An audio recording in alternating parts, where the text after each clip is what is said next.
Hello, my name is Mother Rose Richards. It is an honor to speak to the EAM Chinese Convocation on revitalizing churches. My church is Church of Our Savior in Chinatown, New York, and I've been here since June of this year, but my work with the church truly began as soon as the doors were closed because of the pandemic. So I will carry you through a year with our church in terms of the revitalization goal. I will talk very fast because my goal is to keep this to 5 minutes, and there's a lot to say. First, I will speak with how we met the pandemic at the very beginning, being a church with a congregation that was not high tech, how to reach people during that time. And then I will talk to you about the YouTube programs that we've been able to offer in addition to the weekly sermons in English and Cantonese. I will talk about the mailings that we've been able to do to reach people again who are not, especially those who are not on social media.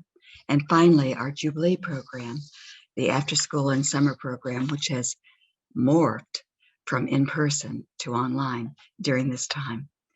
Beginning with, as soon as the doors were closed, we had a pastoral issue, and that is we didn't have a lot of people on social media platforms.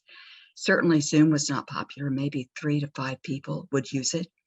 Not a lot of emails, not a lot of WeChat, not WhatsApp.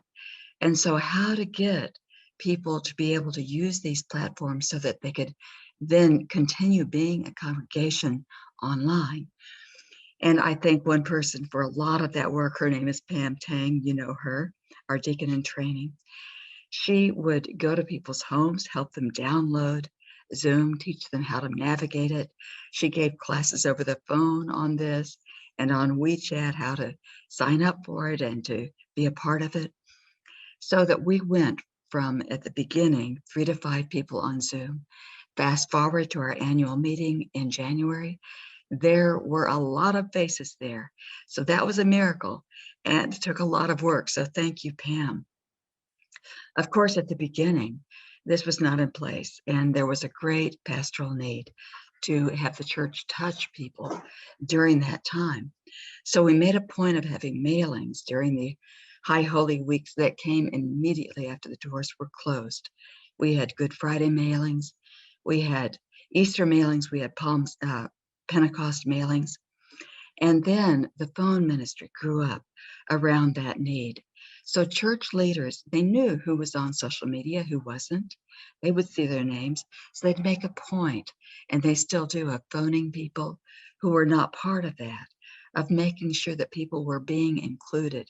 So it has been a ministry of the heart this year. Some of the YouTube offerings, we wanted to do monthly services online through the YouTube, in addition to the sermons that were offered every week. So here you see the Christmas, the lessons and carols, thanks to Sam Chung, who is a very talented musician and liturgist and leader. People said of this program that, oh, well, looked professional. It was very beautiful and very touching. We also had a Christmas service. You see now during Lent, we were offering meditations called Manna for the Wilderness Journey, 5 minutes of entering that sacred space called prayer, how to do that, how to enter it. I present the English ones, and Sam beautifully translates and presents the Cantonese every week. During Advent and Lent, we've had Cantonese Bible studies led by a very talented person, Matthew Lai, who is a PhD student in ethics. Here you see Shrove Tuesday, Sean Mei Tong, who is a woman of great heart, a great church leader, and cook. I was not there that day, but you see that everyone who was there, the staff and other people, are enjoying this wonderful celebration that she created for us. The mailings that we've continued to do every month have been especially around major days. So the annual church celebration we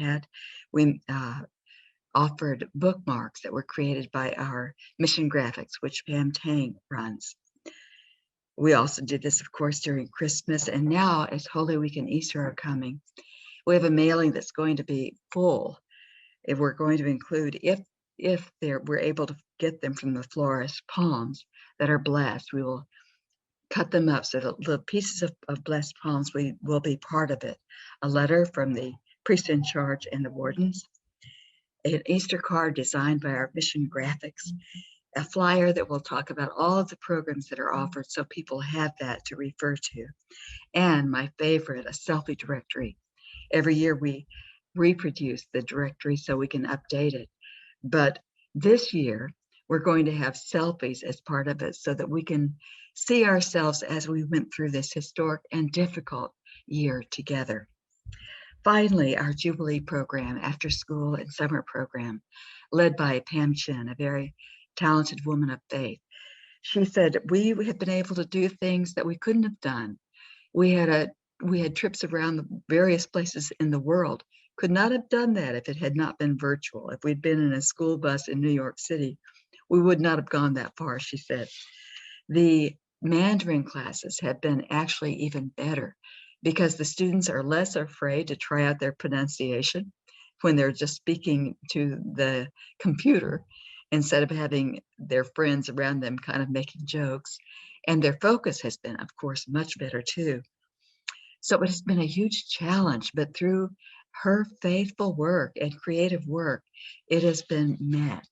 And so that these programs are viable, and when we're able again to have in person, the families know where they can go. So through these and other wonderful ways, our church has been revitalized during this very painful and difficult year, in spite of and because of the pandemic. Thank you again very much.